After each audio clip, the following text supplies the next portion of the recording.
Assalamualaikum warahmatullahi wabarakatuh. Tajuk kita hari ini, bunyinya pun dah cukup untuk buat kita terdiam sejenak. Berpakaian tetapi telanjang.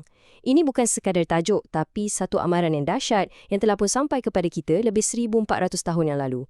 Tapi, kenapa ia rasa begitu relevan, begitu dekat dengan kita sekarang? Cuba kita jujur dengan diri sendiri.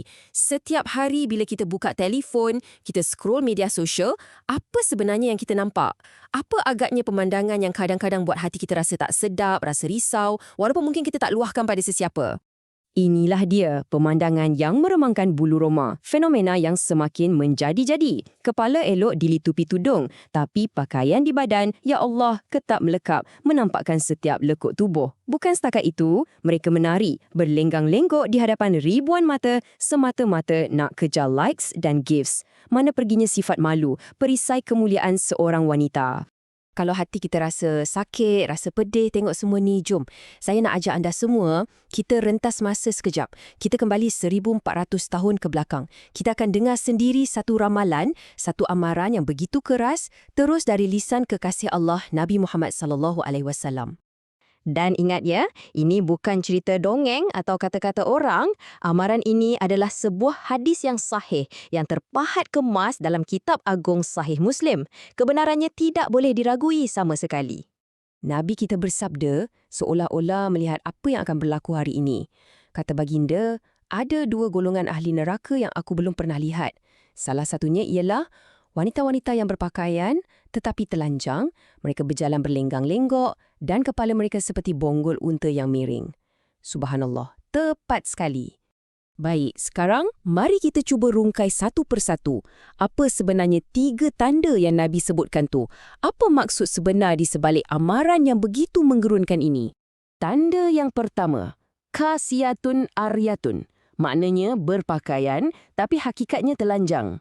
Para ulama jelaskan, ini merujuk pada wanita yang pakai baju tapi kainnya nipis sangat sampai nampak warna kulit. Ataupun bajunya ketat sangat sampai setiap bentuk badan terpamir jelas. Dia memang pakai baju, tapi pada masa yang sama, dia sedang menelanjangkan dirinya di halayak ramai. Tanda yang kedua, ma'ilat, mumilat. Ini pula merujuk pada wanita yang sengaja berjalan, bergelek atau menari dengan gaya yang menggoda, dengan niat untuk menarik perhatian dan syahwat lelaki ajnabi. Cuba tanya diri kita, bukankah ini gambaran yang sama kita lihat dalam video-video tarian di media sosial hari ini? Dan tanda yang ketiga, ru'ushunna ka'asnimati al-bukht. Kepala mereka macam bonggol unta.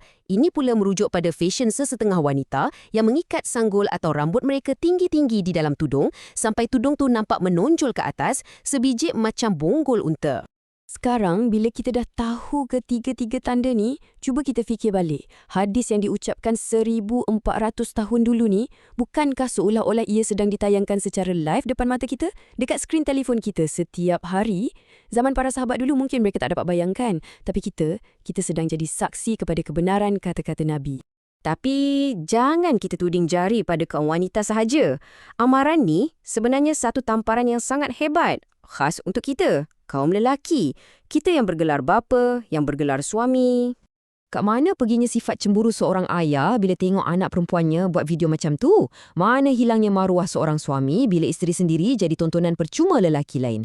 Kita ni ketua keluarga. Kita sepatutnya jadi pengawal peribadi kehormatan mereka. Kalau kita diamkan, kita biarkan, kita sedang menempah gelaran dayus, lelaki yang haram mencium bau syurga sebab tiada lagi rasa cemburu melihat ahli keluarganya buat maksiat. Untuk adik-adik, akak-akak, kaum hawa sekalian, dengarlah pesanan ikhlas ini. Sejauh mana pun kita dah terlanjur, pintu taubat Allah itu tak pernah tertutup. Ia sentiasa terbuka luas menunggu kita untuk kembali. Jadi apa nak buat? Mula hari ini juga. Pertama, buka balik akaun media sosial tu. Kedua, cari balik semua gambar, semua video yang tak elok, yang tak sopan tu.